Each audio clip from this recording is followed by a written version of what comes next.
I'm Josh Cooperman, and this is Convo by Design with another installment of the Design Leadership Series. And this week, I'm going to share with you, this group was recorded live from the Design Hardware showroom on 3rd Street in Los Angeles. This was an amazing group, and with 12 creatives, I think this was the biggest event we have recorded to date. It was amazing. It was fun.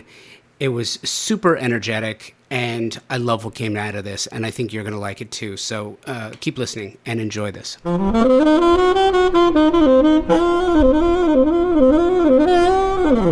I started doing these events in 2017. I realized after a design festival that the panel conversations, while really interesting, didn't really contain the same power and interest as the conversations that immediately followed when the mics were off and the audience had left.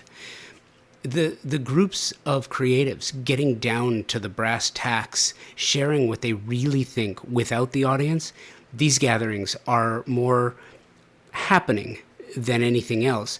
It places the creatives in a safe space with colleagues, free to discuss what is really happening, get a little commiserating in, and then getting to the challenges of addressing these issues. These events are powerful, and I'm really proud to share them with you. This conversation has also aired on Doctoring Up Design, the Design Hardware podcast.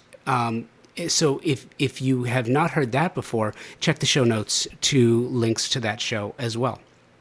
You're about to listen in on a real work group discussing the issues designers, architects, and builders are facing today. The following conversation is between 12 creatives, and at times it gets a little complicated, but just like every other good conversation in the real world, and this one was fun.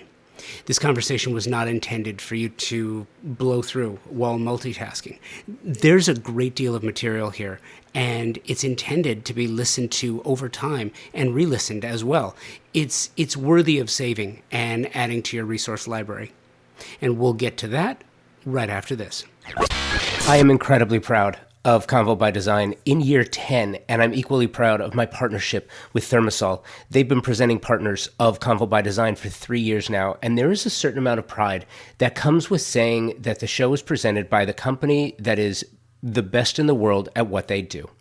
Thermosol engineers the most exceptional smart shower products and steam shower systems worldwide for a few reasons. They were the first company to design, patent the technology here in the U.S. dating back to 1958.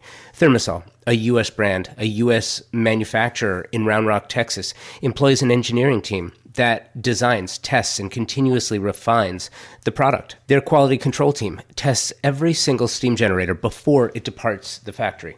Who else does that? Nobody. I have had the pleasure of working with some world-class designers and architects who tell me, and you probably know this, that the idea of luxury has changed and continues to change, especially when clients want a spa-like bathroom. Steam is mandatory, or it's just not considered a luxury space. And if you want to add steam, you have one true option. It's Thermosol. And now, Thermosol, the industry leader in steam, bath equipment, and technology since 1958, is enhancing their already stellar family of products with new indoor and outdoor luxury saunas. Available in 3 design configurations, each sauna is handcrafted from clear Western red cedar or Nordic spruce, inspired by the brilliance of Northern European sauna technology and design. A luxury bathroom isn't luxury without steam. If you want luxury, you have one option. It's Thermosol. Check them out at thermosol.com and at Thermosol on the socials. My name is Andres. I'm an interior designer. I run a small business called Cali Renderings. We do high-end luxury custom homes all over the States. And I've been blessed enough to work with amazing clients and, of course, amazing colleagues. I wouldn't be able to do it on my own. It's literally impossible.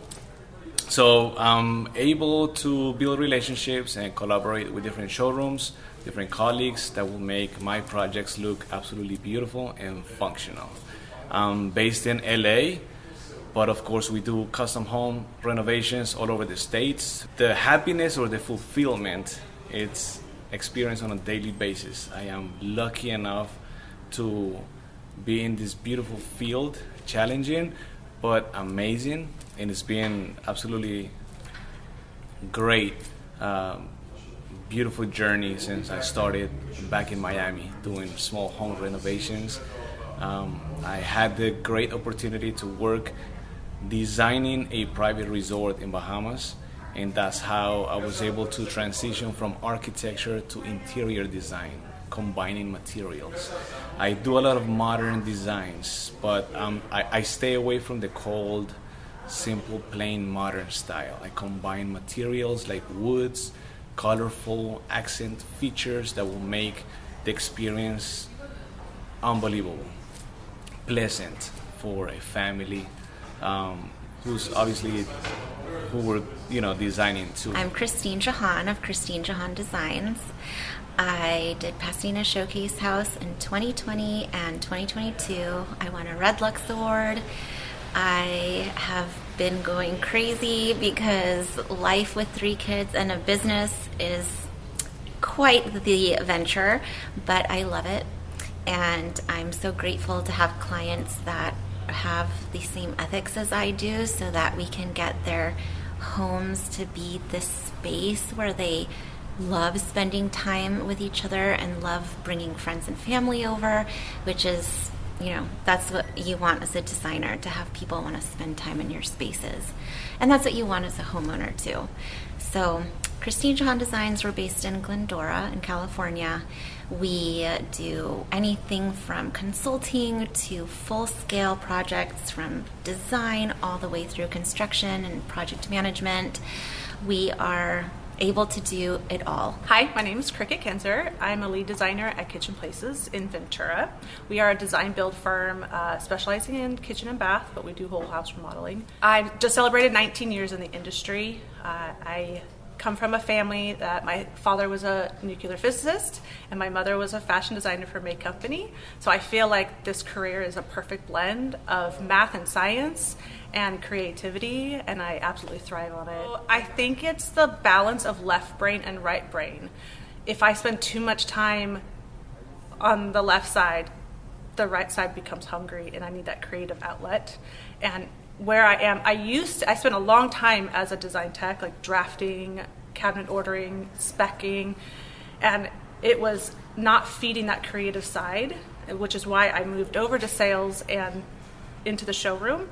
And I see that I still get to express the mathematical side and the scientific side with balance and just every day. I mean, we're surrounded by fractions and decimals, and I also have the opportunity to be super creative. Hi, I'm Huma Suleiman, Creative Director of Huma Suleiman Design.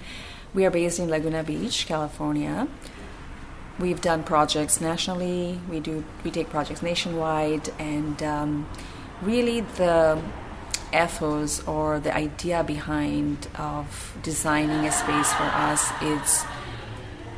really comes from being able to create something for our client that is unique and bespoke, and that is really important to me and our studio. We are an interdisciplinary studio. We have architects, designer, landscape architect, artist. I love the team that I've created. We really focus on materiality and research. Every project we do, really, it comes from a space of research. So we really take pride in being fearlessly individualistic. A lot of our projects, actually all of our projects, are extremely unique, very personalized to our client, the location, the architecture, and the people who are really going to live in. So none of our projects are like a cookie cutter. I know it probably would be easy just if we did the same thing we did the previous project. However, that's kind of against my grain. I love working with new materials, what's new out there, what kind of construction or material we can use for this project that we haven't used on the other one. That's really kind of how my project starts. Hi, my name is James Hernandez of James Hernandez Interior Design, and I'm based in South Pasadena, California. I've been a residential interior designer for almost 20 years now, working from as far as North San Francisco, Hidden Hills, California, La Jolla, and recently just completed a project in South Carolina. So since the pandemic, construction, timelines, remodels have increased dramatically. And what I've been doing for the past 3 years have been involved in a lot of construction and bathroom and kitchen design. My primary business as an interior designer is remodel, construction, ADU, full residential interior design services. Recently, I've been working on so many kitchens since the pandemic, and my thought process in designing a kitchen is how obviously the kitchen's going to function, but I treat almost every project as if the home is mine. I am Joan Barton from Dirty Girl Construction, the general contractor, coordinator, PM, whipper of men and women, and now the principal of She Spoke Studio. We started a design firm, sister firm, about just in time for the pandemic, which was amazing. And we haven't officially launched, but we're running full-scale business. We're designing homes left and right in spaces, and it's really brought a whole new vocabulary to what we're doing as builders. And I feel like now I'm a building scientist because I'm so concerned about the lifetime of a house in a different way, sort of the way I look at a body. How can I help things survive in today's world with climate change and with pandemics, if you will, and how we're all working from home and learning from home, but now we're going back to work. There's a lot of things going on that are interesting to me as a builder in the material sense. I got down the rabbit hole with fishing nets one day, and barnacle. I was like, barnacle lasts forever. Barnacle, you can't get that off. Let's make houses out of barnacle. So my head started spinning, and mushrooms and fishing nets and clothing, and all of a sudden I'm in the rabbit hole with waste streams, and I'm in the rabbit hole with alternative materials, and I'm thinking, how do we really become responsible for what we're doing? Because especially in Los Angeles, where we build a home and then somebody tears it down like the next day and redoes it, who's responsible for those materials? So I've had a lot of things going on in this crazy mind of mine. I kind of got into alternative materials because I really want to not continue to be in the waste business. I really want to be in the building and sustainable business, both as a designer and as a builder as much as possible. So that's really where things are geared for me right now, and trying to create spaces that you can live in, that live with you, that are healthy, that are feeding your family in a different way, and also part of the planet that we live on. The cool thing about a lot of these materials is they're all biodegradable, which means they're not going to last forever. So price points and what it means to live in a home are changing, because we build these perfect homes and people move in and then they mess them up. Well, who cares? Throw your cabinet door away in your garden where it will grow food for you and make you another cabinet door. That's pretty cool stuff. My name is Kara Peitmeyer. I'm the owner and principal designer at Studio Cosma. And we are a residential and hospitality design studio based in Los Angeles. And for me, I think one of the most important things about the way we approach design is with a strong belief in the alchemy of collaboration. Believing that, we're never necessarily designing for a client, we're designing with a client. And the key is that what we each bring to the table is what creates something unique and special and perfect for each person. So when it comes to restaurants, we design around a strong concept narrative to create and tell a story, because the goal is to create a transportive experience, a transportive space that tells a story and defines a concept. I'm Leslie Delivaneri. I'm the Vice President of Architect and Designer Engagement for Aquabella. We are a new to the U.S. European plumbing manufacturer. We have beautiful baths and shower trays, totems, which are our freestanding sinks. We make some really fun product. It's in this in this space and time, it's really interesting being a new manufacturer. There's so much going on and so many like changes to the world, but it's also really exciting, and I love that.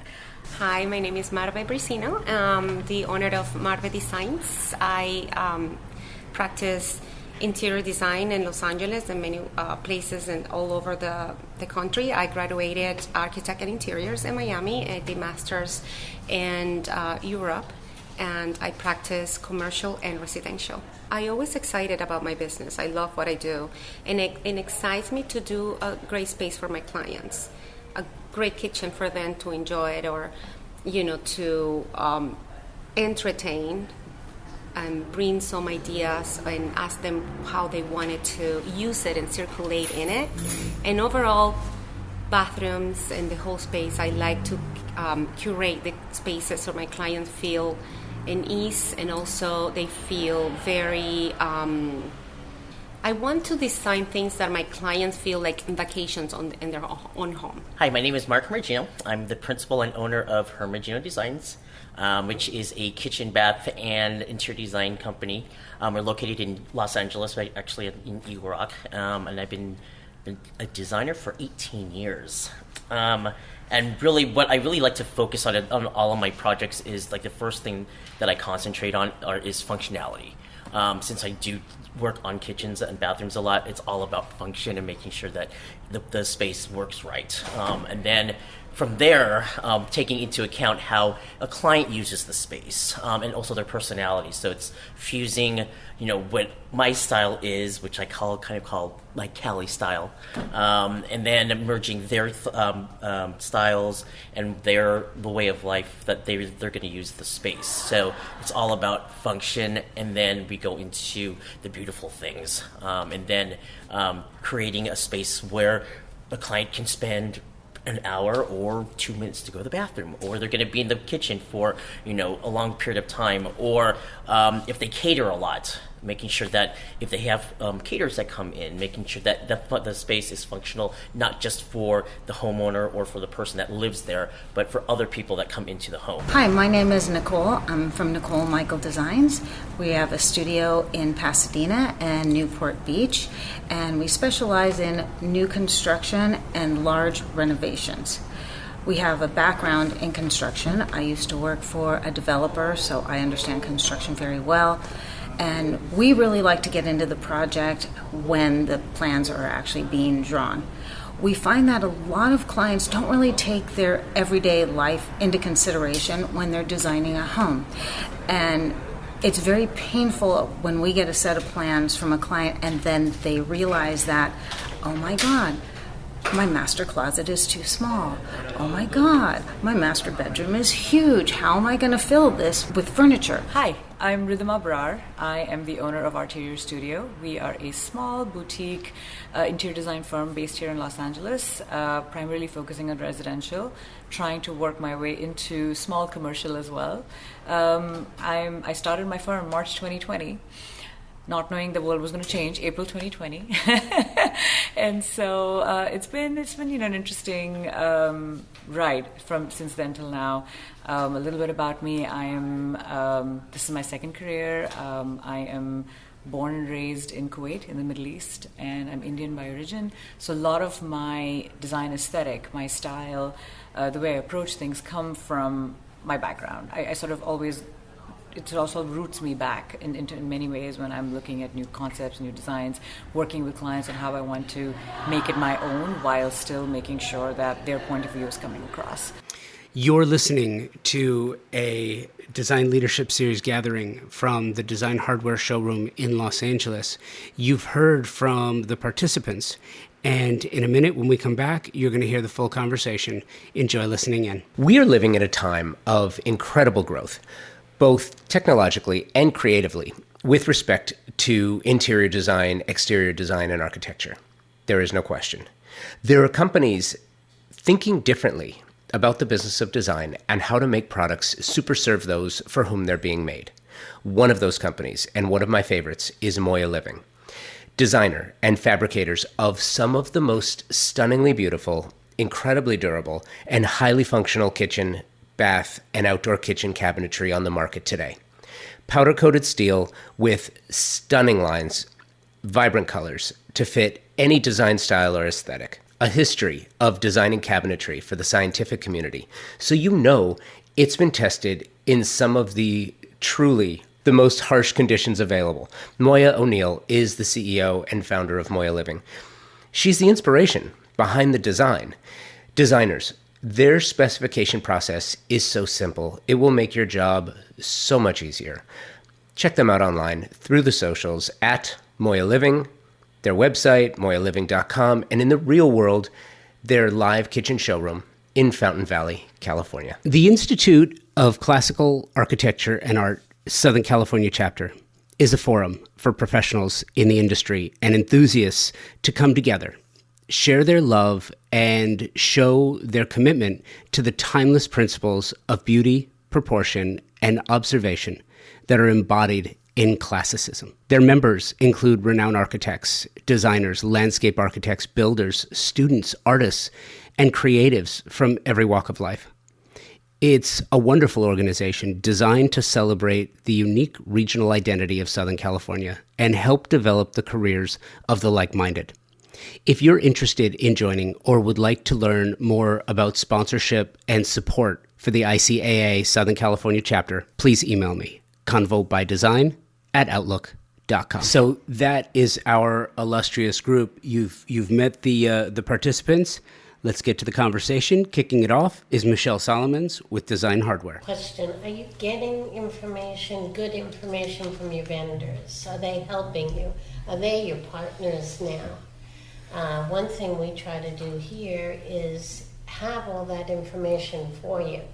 When my vendors overseas in Italy or here locally are delayed because of a COVID outbreak or something happens, that I've got that information and I'm giving it to my clients. I'm kind of participating from day one right through delivery. Are you getting what you need from vendors? I waited for Leslie to come back to chime in a little bit on that subject, because we're trying very hard to partner with you, especially what Nicole just said. Mm-hmm. I get contractors coming in or end users coming in saying they need a floor at $6, including, and that includes installation. What decade was that from? But it's the same thing, so we have to be prepared for that, and we have to make sure that you're prepared with solutions. So maybe I can't give you a $6 floor, but here's what we can do in the next price range, or here's why, or be ready for you to help you and assist you in making your projects work. Yeah. I think we are many things. We are creative, we are psychologists, we are therapists, accountants. We also trying to to arrange all the problems and be there for them. And what you're saying it's a very good point, because the expectations are so high so many times, and no, it doesn't go that much. Mm-hmm. No, it doesn't go that way. So we're here to educate them and also understand them and support them in a way.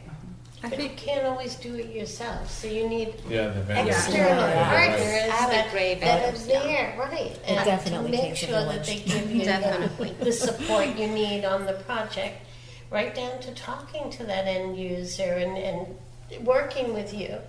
So I think it's really important not to just go to the go-to, but find partners that help you grow your business. Yeah, I've experienced that with, she's a wonderful rep. That your ability to spec products really relies on your relationship with your rep. Absolutely. I have a favorite rep, here and there that I push that product or I utilize that product and spec it because they are there for me. Yeah.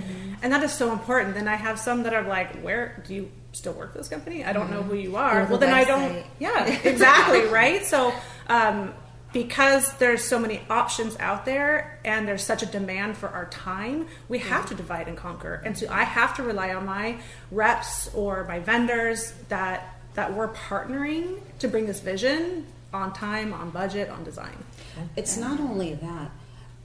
We have to know enough about everything to keep us out of trouble, but we don't know the nitty-gritty about, let's say, wood in particular. Codes I don't and know formaldehyde every or single whatever. thing about wood, so that's where we need you to educate us that that's probably not the best product for this particular installation. You probably, high traffic area. You're not going to want to put a walnut floor in there because it's soft. Go to an oak floor. Go to a maple floor. You know. What Nicole is saying is very much what I wanted to say. We know abroad about many things, but we are not experts. So I think we also have to be humble enough to say, I don't know, let me have my rep from so-and-so and have you educate you more in that subject or whatever. Not like we know everything about it. I think we are nothing without our vendors, in my opinion. Absolutely. Everything goes, but our vendor stays. And for me, it's my team, my vendors, and my clients, and that's what it's the most Absolutely. important. I think without our vendors or our craftsmen and people who are doing visualizing our design, if we don't have the right people and we don't have their support, none of this vision can come to life. We can design beautiful things, however, if they are not, implementing it the right way or not on time, right? A lot of things go back. So I think it's a very important relationship, and vendors who understand that and understand the importance of that, it's like a two-way street. So I think that's when you get the best. And I recently had I did a show house in Dallas, the Kids Bay, and that situation happened in the show house where the show house was shut down for 6 weeks, and but the show house date was still the same. And honestly, to this day, I feel if my stone fabricator did not do what he did, like my beautiful design, my idea, all that would have been, and probably I wouldn't have been able to show my space because the show was still going on the same date. And I honestly extremely grateful to them. And for me, like any other project, I always would love to have them because they understood what it was for them. For if they don't do the job on time, and they honestly did the impossible. They had their machine run overnight. Somebody had to go turn their machine off in the middle of the night, their CNC machine. They didn't tell me any of that. They just said, okay, we'll get it done. I mean, it was like to me, and I was introduced them by one of our Kids Bay, like a directory list. So it's not that I had a relationship with them. So for them to do that, and without them, I couldn't have done it. So, and that's why they stand out to me for anyone else. And it's like it's the same, right? It's like a give and take relationship, and it's very proud of. Yeah, exactly. They're my friends. They're my people. Like it's my team. It's also them. It's not only my girls who are on my studio. It's also my whole vendors are my team. The network that makes your project happen. I just got finished now it's still running San Francisco Showcase House. And they put in one of our wall-mounted sinks. It's like a 63-inch long sink, and it arrived in many, many pieces. And the designer didn't realize that I went and picked one up from a distributor down here, got it crated, and drove it halfway up to Northern California so that the vendor, like I took it to the wholesaler so that their truck could take it up, so we didn't have to deal with any more freight companies. That's amazing. That's what that was the only way it was going to happen was if it got there. So it was beautiful. And super having those exciting. kinds of partners, it's really important, especially when you do kitchens and bathrooms. During pandemic, it was. we were getting shut down like every 3 weeks because first it was we were told that construction was a part of it, and then when construction became an essential service, it just got crazy, and we were lucky that we were able to get product in time that ended up just sitting there waiting for it to be installed. Our partnerships also too with our vendors are really important because I know enough, but if a client asks me something really, I have a client that's an engineer, and he started asking me really technical questions about ranges, and I'm like, I'm going to bring you to my rep at Snyder Diamond. We're going to be here for 2 hours, and ask him any questions, and he'll help you. And that's what I really like is that I can go to any of my vendors, and I can trust them with my clients. I normally don't send clients though into showrooms without me. I like to go with them just because I may learn something new. And their eyes wander. And that's what I always am there, like, just to keep them also focused.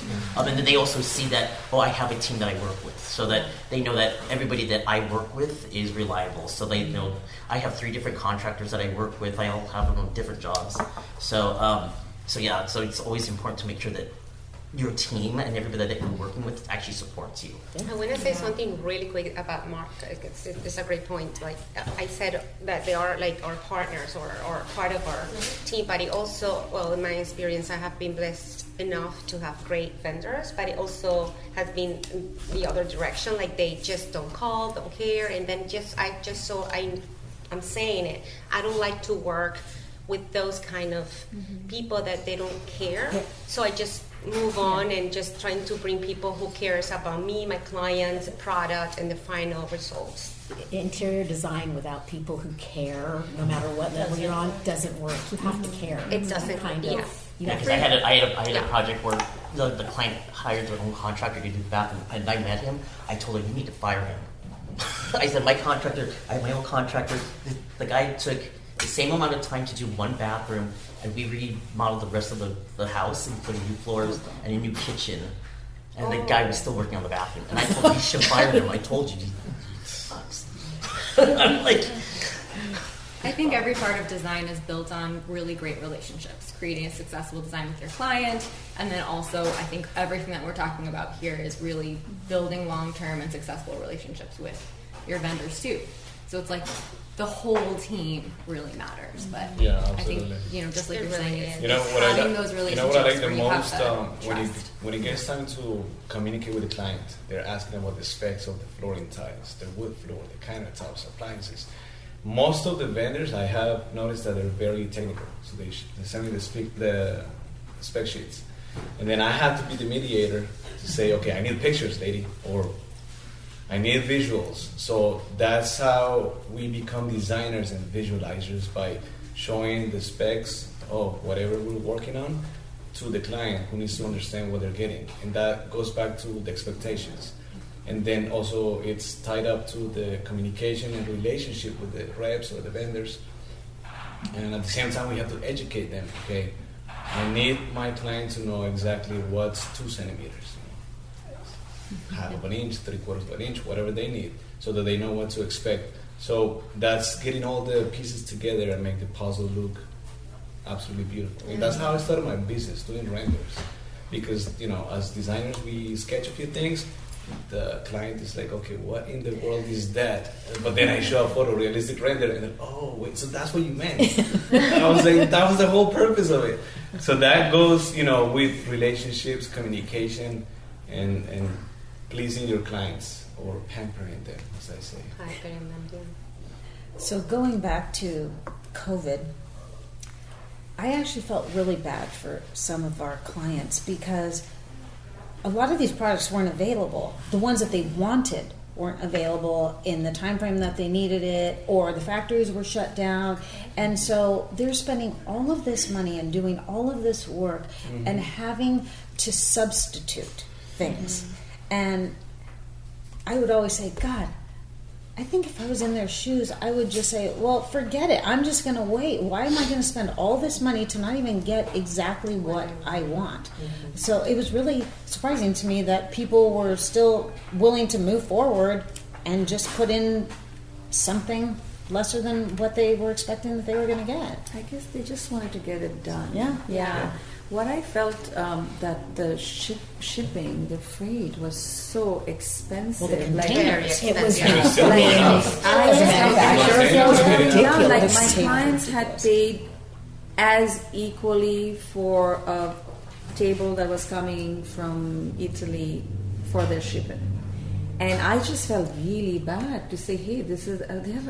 but they just wanted to get it done, and it was like, oh, everything is high, but I don't think it's coming down anymore. Like it should be. I know that we're getting used to it. Yeah. They think we can sustain ourselves at these rates now, economically through everything, food.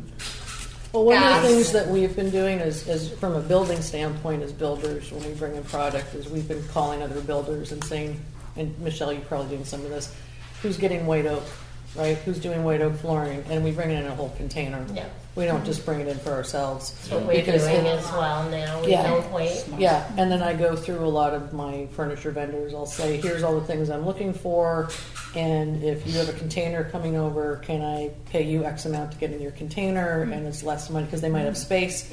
So if you network a little bit outside of the norm to reduce your overhead for your clients, for yourselves, and your timeline, I found that to be a very functional way to get through things.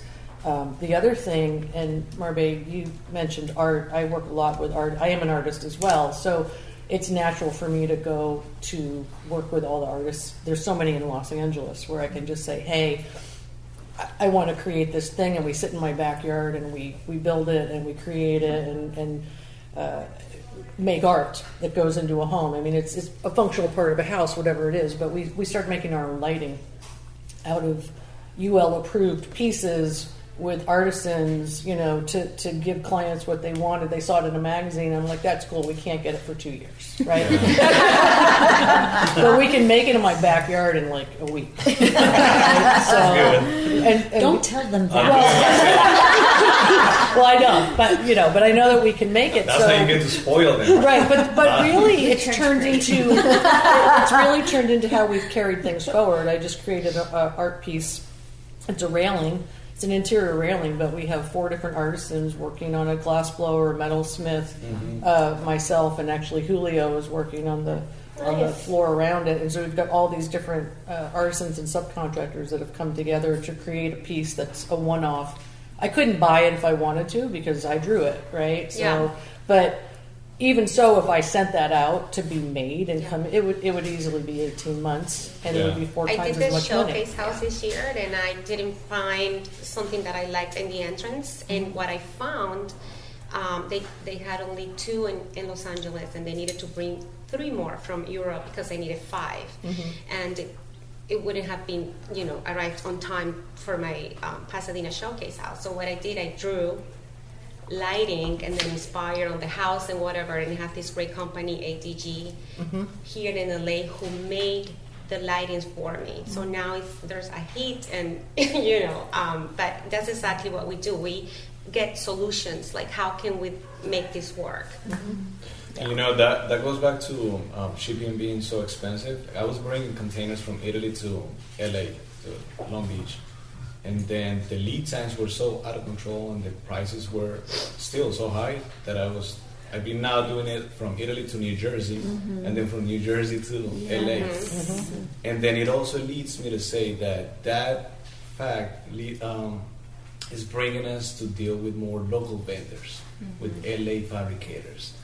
People that we can do it in a shorter time frame. And it's a beautiful thing as well because now we're going back to let's make it happen here in the States and deal with our own neighbors and colleagues that we could make the same beautiful project but in a shorter time frame. And it's a little exhilarating too because you have to find those people and it's either a word of mouth or let's take a chance. It's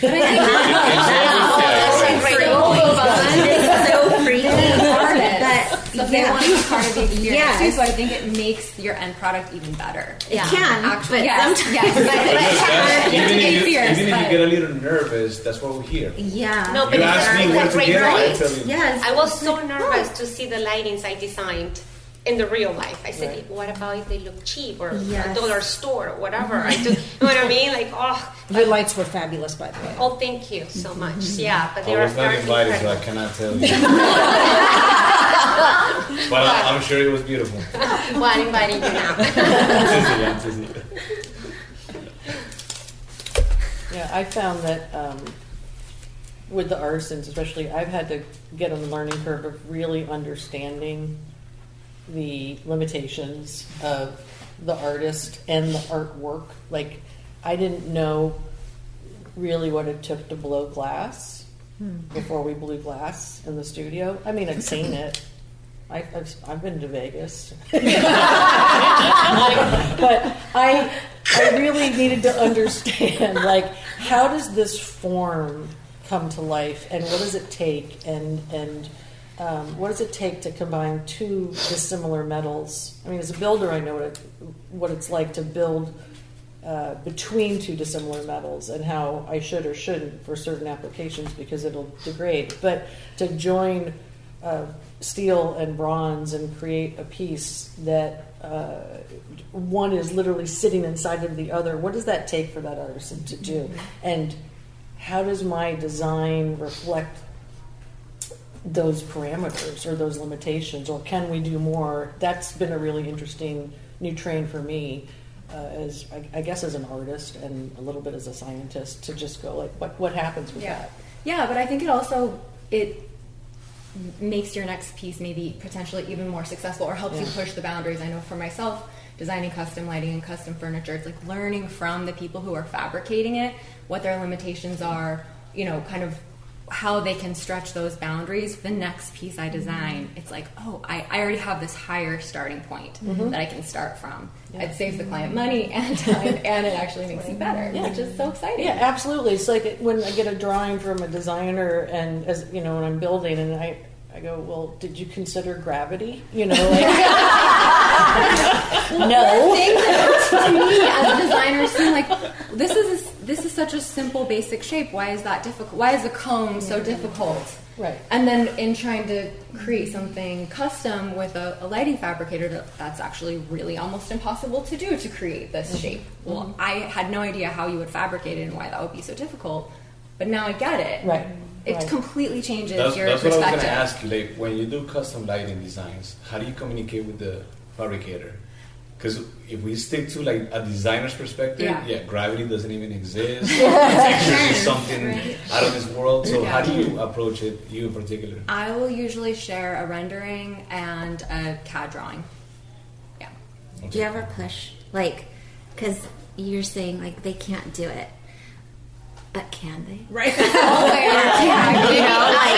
Everything, right? There's always got to be like a pushback. I don't know if because I grew up like that, but I hate when people tells me no. Yes, me too. Maybe because everything is possible. Especially, I think it's more than, I don't know if they're afraid or lazy, but if you go to other countries, Egypt, Europe, there are many things that were created 5,000, 3,000 years ago. Why are you telling me you cannot do this today? Right. Mm-hmm. So it's possible. So, and I always make it work. If I want it, I make it work. And that's a really interesting thing that I've been working with. Like, ancient technology is coming back around. I mean, it's a weird thing, but we're diving back into ancient technology to create the things that we're creating today.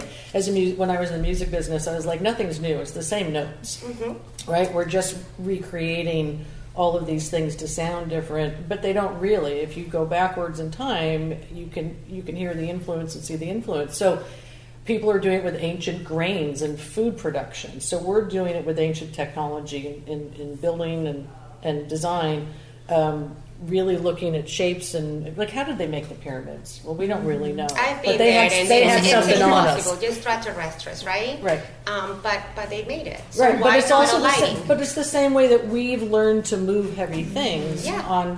We roll them, right? It's just really basic stuff. So if you do go back to the basics, I agree with you. Almost everything's possible. I don't like no either. But we sometimes have to go backward to go forward and really start to understand 100%. My concern moving forward is this younger generation does not want to work with their hands. Yep. So we have so many vendors where, yes, they're vendors, but they're also subcontractors. So for instance, my precast person, he owns his own company and he wants to teach his son the trade and he wants him to take over the business. He says, my son could care less about my business. And my concern moving forward is twofold. One, who's going to upholster furniture anymore? No one wants to upholster furniture. Nobody wants to be a plumber anymore. There's all of these things that we need to build a house. And if you are able to find somebody to do these things, what is the cost going to become? Because they're going to be so limited, and they're going to be in such high demand. They already are. But I think that as AI becomes more popular, these are the only jobs that humans can continue to do. So they will become more popular again, I think, as AI continues to become more developed. People will learn that working with their hands is one of the only ways to find human work. Yeah. But I also think, going back to the ancient way of doing things, I think the reason the Egyptians or the Romans were able to do certain things because they did the hard work. Like, to get something beautiful and unique, you spend time on it. And I think as human society developed, we became very automated, and now we have AI. Now we are going to go back again doing the plumbing thing. So I think it's just kind of like how we are evolving. But the same thing, like when I see plaster work everywhere, everybody's doing plaster, but that was there years ago, right? Now everybody is getting into that. And I think at some point people didn't do the plaster thinking, oh, it's super expensive, it's very labor intensive, and it's this and that. But now I guess technology has kind of sped up that whole process, but we are now there. So I think we will constantly see this. And I think the idea is for us as designers and craftsmen, people who do this, to keep that craftsmanship alive, right? Like, I think when we start doing things that are like automated or cookie cutter or here, we lose that whole trade. I think that's something keeps circling back and coming back again. Yeah, I think there's a real difference between a mindset shift between being a craftsperson and I think it's a shame when people think of maybe someone who's a plumber as not being a craftsperson, because I'm sure all of you have worked with a plumber who's amazing and excellent and makes it so easy, and your P-traps are in just the place you want them, and like everything feels great. And carpenters. Yes. And so I think that it's really important to have that mindset shift. That, I it don't know is if really many a of specialty. you know, but the word architect comes from Latin, Greek, and it means carpenting, weaving. That's what it means. So there are an amazing artisans and architects of wood or whatever. We have to respect that, and plumbers or whatever. I think of kids. If we're talking about younger generation, the kids these days. No, but people. It's funny. It's like we bill our clients, and they see how much the plumber charges, because we're all open book, everything's transparent, and they go, "Oh my God, these guys make so much money." And I go, "Yeah, send your kid to trade school, because they make more money than your doctor." Right? They make and so if you like to work with your hands, and you're interested in art, and you're interested in building, and you're interested in how things go together, trades are the perfect place for men and women. We get phone calls and emails all the time about people wanting to know, what my kid wants to learn how to do what you do. And I go, well, do you actually know what I do? And then we have that conversation. And they say, well, what I really want to do is X, Y, Z. And I say, oh, go to trade school, or join the union, or a gazillion different things that you can do to get to where you're going. But don't bother going to college if you don't want to be in a degree program that sets you up for something that get out there and do it. Get under a house and start sweating pipe. Start pulling rope with an electrician. Learn how to use those muscles and become an artist in whatever trade it is, because it really is an art. I've done every trade. I know how hard they are, but I know how amazing all of our people are that we all work with, because they get us from point A to point B seemingly without an issue. To that point, I see sometimes what happens when people try to cheap out on their trades. I just worked with a client who was having a real hard time installing their bath, and it turns out that the guy was an installer and had never installed a freestanding bath. Jesus, that's scary. I mean, I'm a manufacturer and I'm pretty well versed in plumbing, but I'm not on site. I can't see the conditions. That's something your plumber should be. Yeah. Your plumber should know how to plumb a tub. Yeah. So it's scary. really important for people to go into the trades. We need tradespeople. We definitely I need them good tradespeople. desperately. I need them at this level. Mm-hmm. Hiring somebody that has any knowledge of the industry is almost impossible. Yeah. I mean, do you wake up and say to your kids, I want, why don't you become a hardware salesperson? Yeah, where are these tradespeople going to come from? They all wanna be We've got to TikTok have the stars. knowledge Mhm. here. And we pride ourselves on having knowledge in each of the categories we sell, or somebody has it within the organization. But it's tough out It's there. tough, and I've been with my subs for over 20 years, Yeah. and we're all know each getting, other that and we've long, known each yeah. other that long, and we're all trying to retire, but we also realize that we can't do it to the community. So, we absolutely can, but it's really hard to, when you've brought the best of yourself forward for so many decades to your community, it's very, very difficult to say, well, good luck, right? Yeah, it's change. Right? It's a tricky thing. AI is never, ever going to replace what, especially in a place where you build custom homes all day. You can't print an LA home. I mean, unless it can handle change orders. Very good. So how do you create that legacy for yourself? For me in particular, I've trained or worked with a lot of different women who, in my head, I was like, oh, somebody could take over Dirty Girl. That would be really cool. And then I realized I'm different from a lot of people. Like the way my brain works and what I'm capable of and all the different aspects. And we're all probably like that. We all probably are really good at a lot of like different types of things that make your practice successful. So how do you replace yourself? Well, I think you have to find 2 or 3 or 4 different people who can take a piece of what you do and hope that they can form you to some degree. If you're talking about your actual practice, about your firm. At the same time, what I've done is I'm probably the oldest, not chronologically, but the oldest female builder that is in this city, right?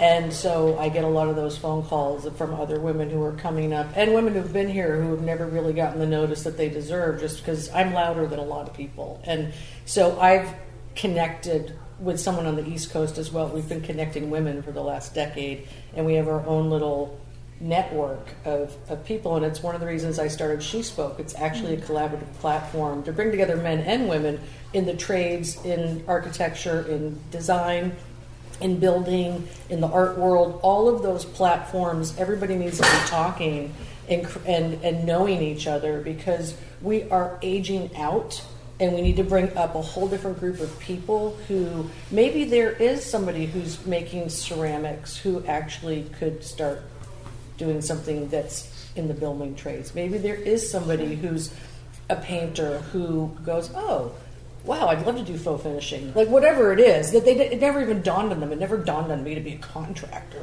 Like nobody said to me, do you want to be a contractor when you grow up? And nobody said to you, do you want to sell hardware? Right? Like no, it's not a conversation any of us had. So it's about us educating and exposing people and changing the conversation and creating space for it to happen, from maker to builder to designer to client, like really making those connections for people and stop trying to privatize our networks to where nobody can know who's who. And the pie's big enough. The pie's really big, and if we all share in that, it just gets bigger and bigger and bigger. That's my mentality. So. I agree. And that's one of the purposes of doctoring up design.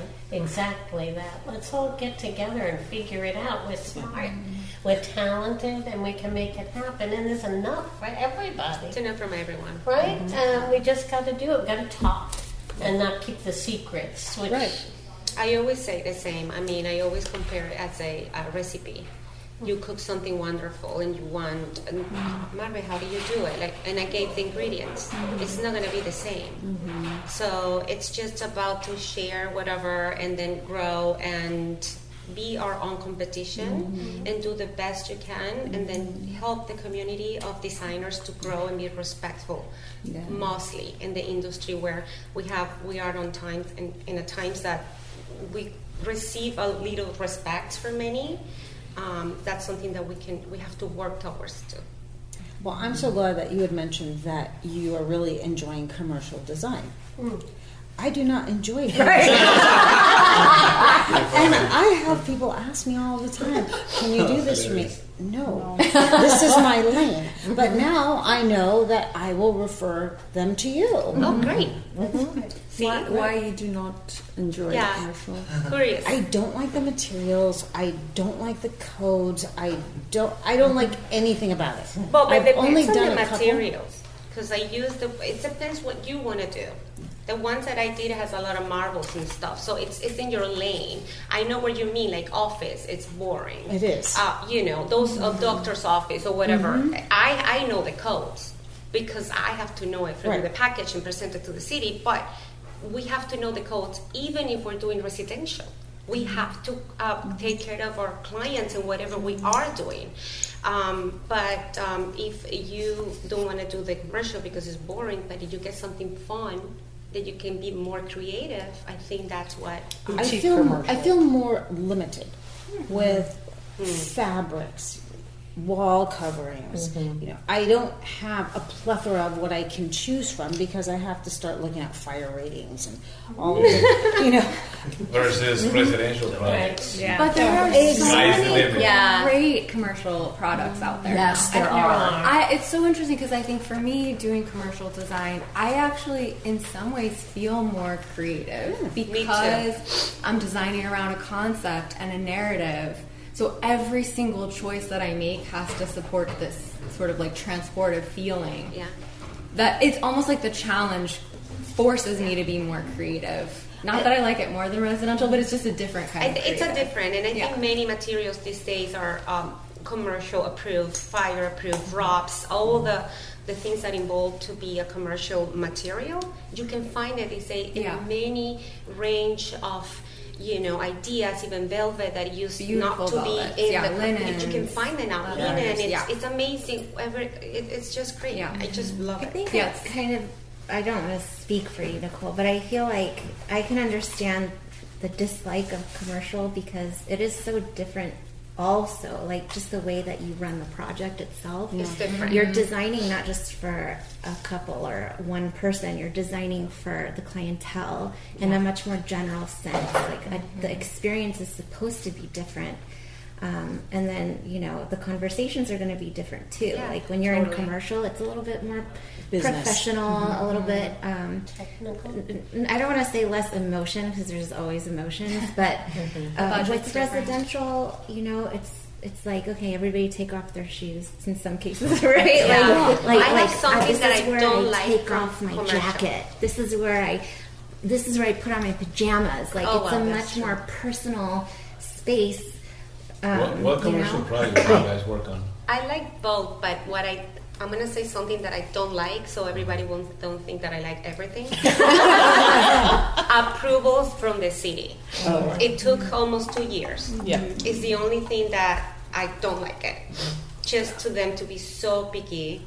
Depends on the city, but it's daunting. I think what I love about residential is I love working with the people.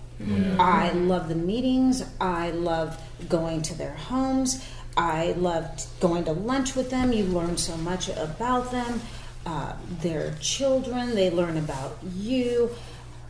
It just feels so much more personal. I have clients coming in my office dropping off pastries for me and coming in to sell me Girl Scout cookies because they're with their little daughter that I know. And I just love that part of it. I guess I have to go to a commercial that I don't like, but this is my first one, so I cannot talk too much. But this client, we became friends. It was very sensitive for her. It's her bakery. She's a pastry chef.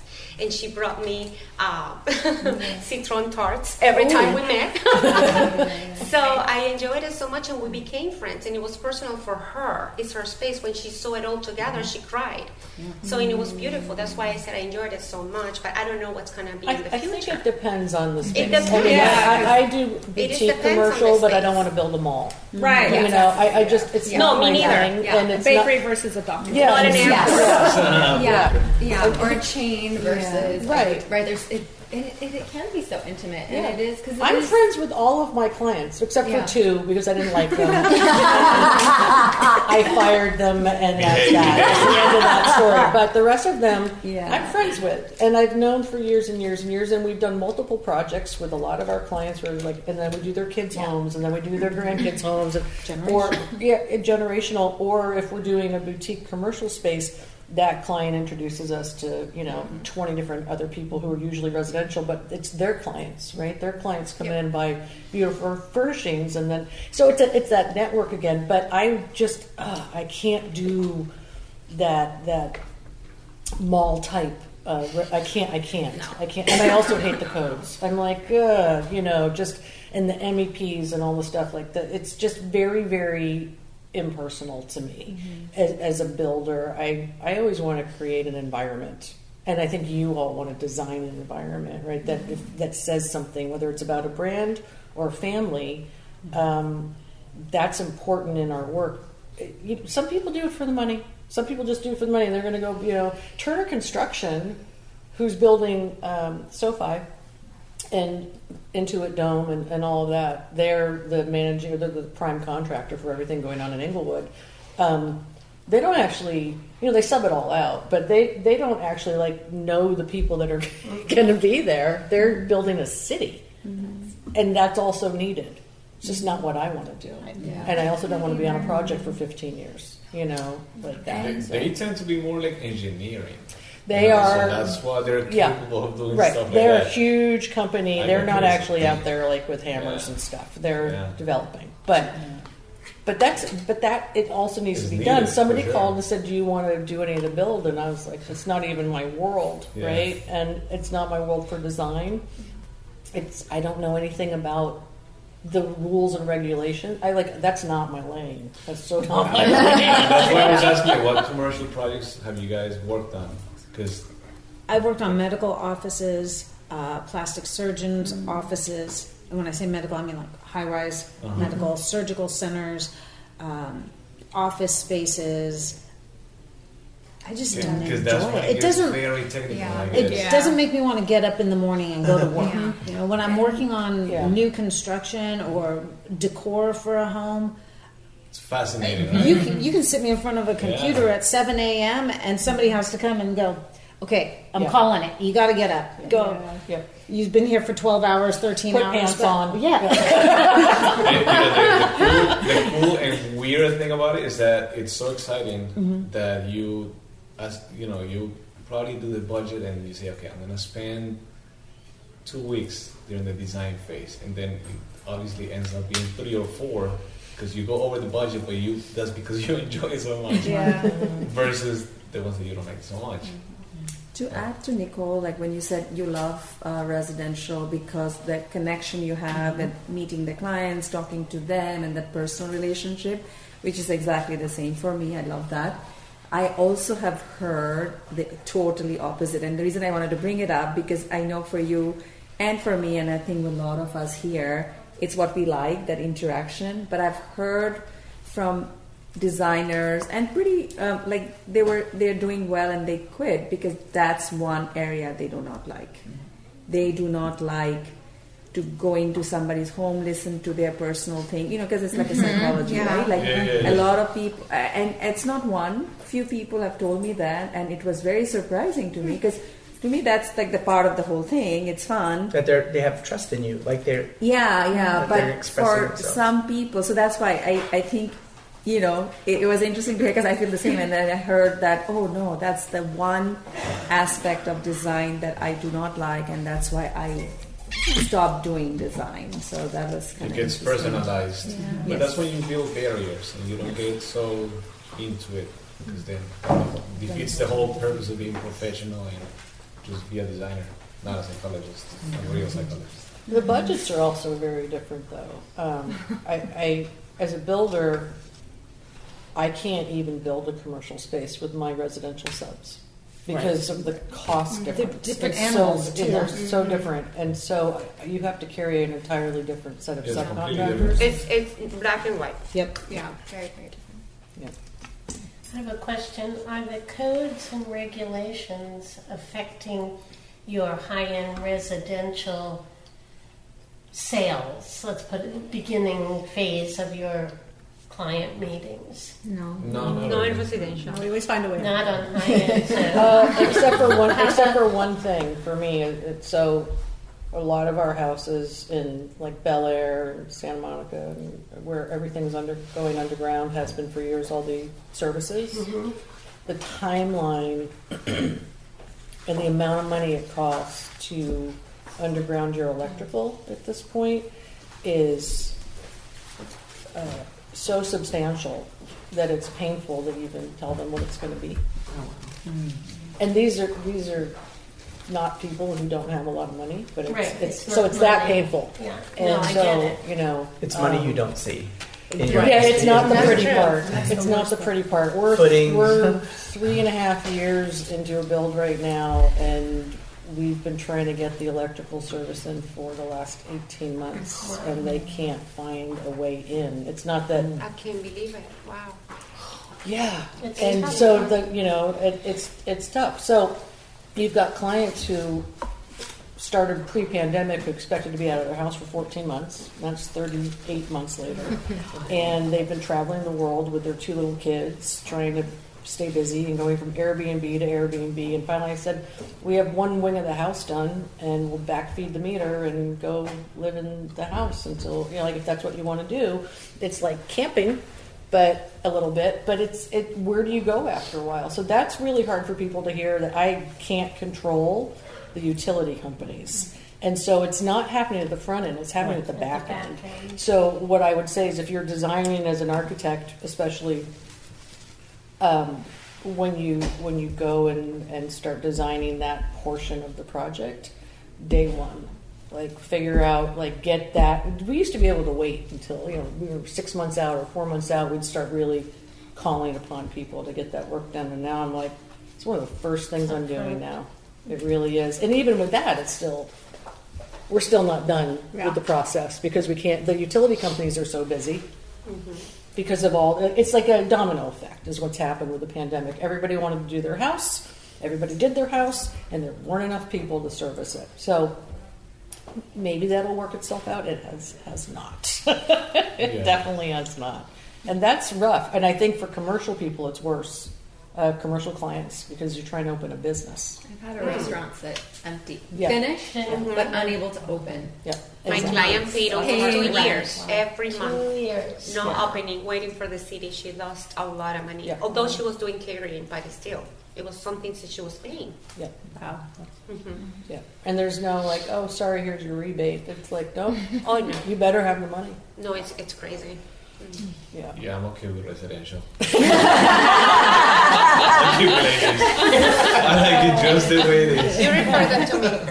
I'll send it to you. The funny thing is, I worked on a commercial project when I first got started in my career, but it was a resort. It was both the Sandals Resort in Barbados and then a private resort in the Bahamas. But it was like a residential project to me. So I was using furniture. It's a hotel. Oh, yeah, so that's why I was asking, like, what commercial projects have you or are you working on? Because the hotel business or the resort, side of it. I love to do a boutique hotel. Hospitality is fun. It's really fun. I love to do a boutique hotel. It's one of my Yep. main dreams to get in there.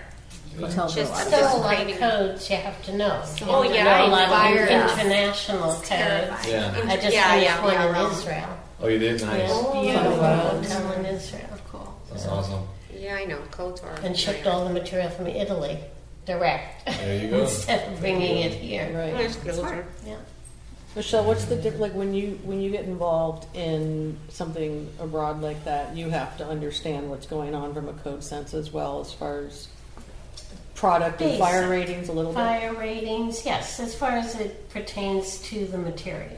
Okay. Absolutely. I make it my job to do that, so I can at least have an educated conversation at the beginning. But I start at the architectural level, so the plant design and development even, talking about materials and how they work on the project. And, it could be I'm working on material now 4 or 5 years ago project. So and they all change. All the codes have changed. They get updated. Yeah, everything has changed. Every time you think you know it, you have to refresh. Also, we do a yearly talk with Ben Stapleton from the Green Building Council. So he's going to be here in July, and we're going to be talking about what's going on locally and in specs and all of the new codes that are coming, and how much do you have to know, and how is it affecting your end user, your client. Right. And also all the, cradle to cradle. That's a big... Yeah, that's great, because they're always not only promoting, but showing us the latest materials, like the sustainable materials and LEED certified projects. That helps us designers choose the right ones. So we don't get stuck in the past choosing old school materials. Exactly. And that's basically my job here, is to make sure I know all of those things and work with a Green Building Council or different products internationally to understand how they fit in this marketplace. Well, that's a curious question. So as a builder, I'm curious about everybody's process, actually, from a design standpoint, of how you, because I know every design firm is different, research materials that are going into your projects and how you qualify them for your projects. Because something I've found as a builder is, more often than not, in the last few years, there's a lot of people working in the industry who aren't qualified to be leading design teams or call themselves designers, and some of them call themselves architects, and they aren't. And that's really confusing for me as a builder, because I rely upon people by title sometimes is like what they're actually bringing to the table. So I'm curious how that, I don't know, what do you do? Like, how do you decide what you're going to use, and do you have a team of people that, or do you look everything up and kind of have everybody's process? Because I'm trying to be better at understanding the new job definitions, if that makes sense. It is hard, and it's check their credentials. Yeah. Background check. I graduated architect in interiors, and in California, I cannot use the word architect. In my things, it's very delicate, and also design and things like that, how labeled you are or whatever. So it's a very sensitive, but you want it to stand out, right? So you want to be like, okay, so I'm doing this and that. So I always say, this is my study, this is yada yada, and this is my experience. And I guess the client also, or I think your work will speak by itself too, the experience you bring to the table.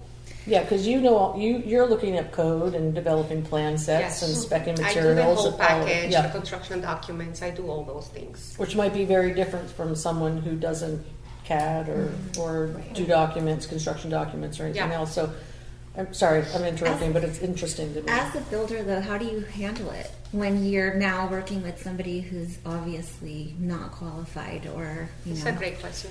Okay, so there's two things.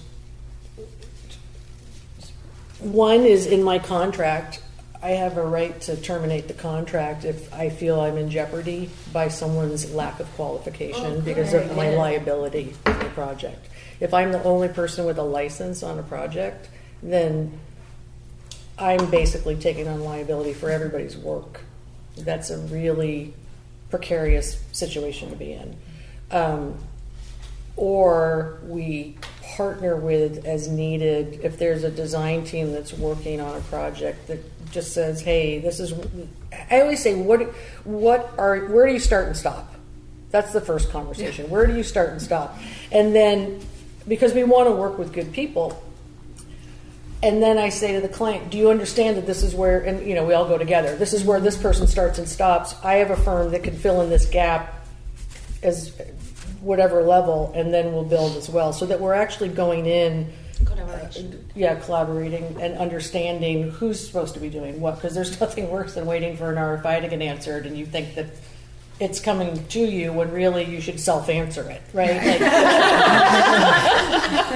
So being in the business as long as you have, can't you just like spot within 5 minutes that somebody doesn't know what they're doing? Yes. Yes, absolutely. Yeah. But I get what you're saying. It's not that easy. It's easy for me. For me, it's very easy. You can look at someone's drawing set, and for me, very quickly, and then I'll say, "Can I see your CAD files?" And then we see their CAD files, and we go, "Oh my God."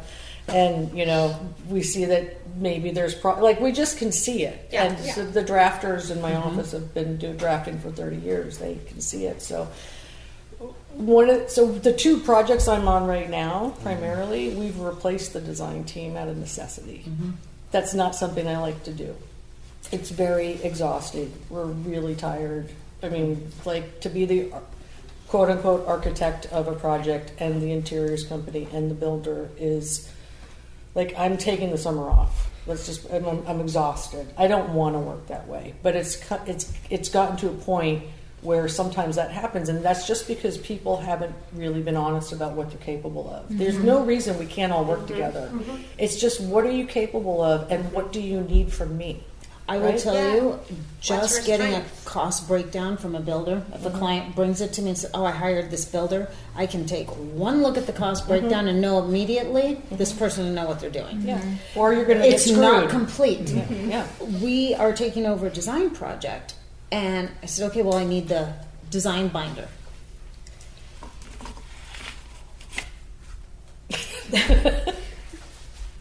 Big home, but the binder's like this thick. We're working on a 6,600 square foot house right now. I have first floor, second floor, and they're about this thick because of the construction documents. I think there's not enough information in here to build this scale of a home. So I just built a 7,000 square foot with 16 pages. Design Hardware's newly remodeled showroom is where you will find a gallery-style space with a thoughtful display of products, purposefully positioned to allow unbridled exploration and discovery. High-end faucets, luxury tile, natural stone, wood floors, and bespoke hardware selections are presented in a holistic manner, strategically arranged to stimulate creativity and transition your vision from the conceptual stage to a fully realized space. Conveniently located, free parking available. Stop by to find your inspiration. Collect samples, get expert advice, and tackle everything on your shopping list all in one place. Visit them online at designhardware.com or in the real world, 6053 West 3rd Street in Los Angeles. You hear conversations about transformative design all the time on Convo by Design. We talk about it all the time. But what does that really mean? Design improves the lives of those who inhabit the space, but it also feeds the creativity and the soul of the creative. Are you looking for a way to give back? The Oasis Alliance is a 501c3 collective of creatives based in and around the Washington, D.C. area with a mission to provide healing spaces to those who are rebuilding, rehabilitating, and recovering. Have you wondered how to apply your design skills to uplift your community?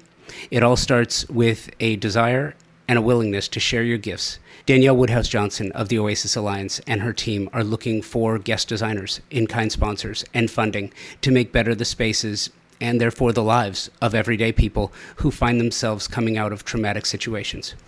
Check out theoasisalliance.org for more information. Thanks for helping. Okay, so that was a fun and incredibly talented group. Great job, designers. Thank you for your time. Thank you to my partners and sponsors, Thermosol, Moya Living, Design Hardware. Without you, there is no show, so thank you very much. And a special thanks to you. Thank you for downloading, streaming, and supporting the show. If you have anything to suggest for a future episode of the show or a guest I should book, please let me hear from you. Email me, convobydesign@outlook.com, or Instagram @convobydesign with an X. Thanks again for listening. Until next week, be well and take today first.